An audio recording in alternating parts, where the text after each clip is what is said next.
জান্নাত যেমন চিরস্থায়ী, জাহান্নামও চিরস্থায়ী। আল্লাহ তাআলা সেই বিচারের পরে যাদেরকে জান্নাত দিবেন আর যাদেরকে জাহান্নাম দিবেন, তারা আবার জান্নাতি অথবা আবার জাহান্নামের মধ্যে থাকবে।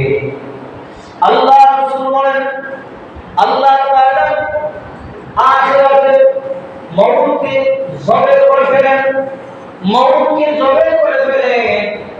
সাহাবীদেরকে বলেন, আমার সাহাবীরা শুনো, আল্লাহ তাআলা মানুষের মওতকে পরকালে আখিরাতে মানুষের মওতকে এইভাবে জবে করে।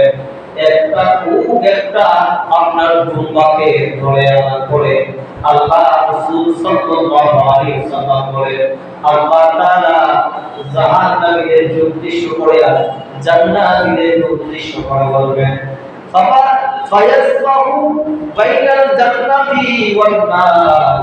আল্লাহ তাআলা একটা দুম্বা ধরে আনবেন, ফেরেশতাদেরকে বলবেন, ও ফেরেশতারা একটা দুম্বা করে আনো, তোমরা ভেড়া ধরে আনো।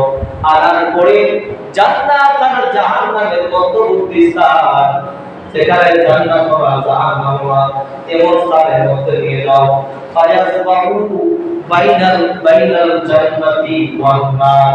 জান্নাত আর জাহান্নামের মধ্যবর্তী স্থানের মধ্যে ওই প্রাণীকে জবে করে দেওয়া হবে।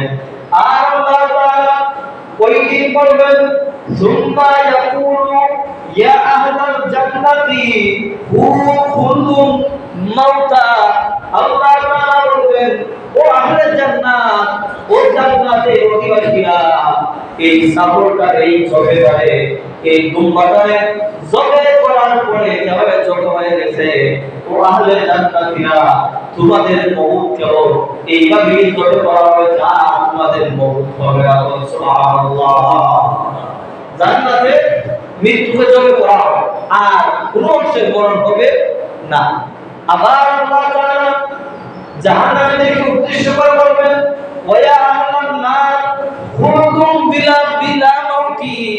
ও আহলে নার, ও জাহান্নামীরা, তোমরা শোনো, তোমাদেরকে আমি শোনায় দিচ্ছি। জাহান্নামীরা, তোমরা শোনো, এই কষ্টারে যেভাবে জবে করা হয়েছে, তোমাদের মওতটাও আমি আল্লাহ তাআলা এইভাবে কুরবানি করে দিয়েছি। জাহান্নামীরা শুনে রেখো, জাহান্নামের মধ্যে যাওয়ার পরে তোমাদের আর মওত হবে না।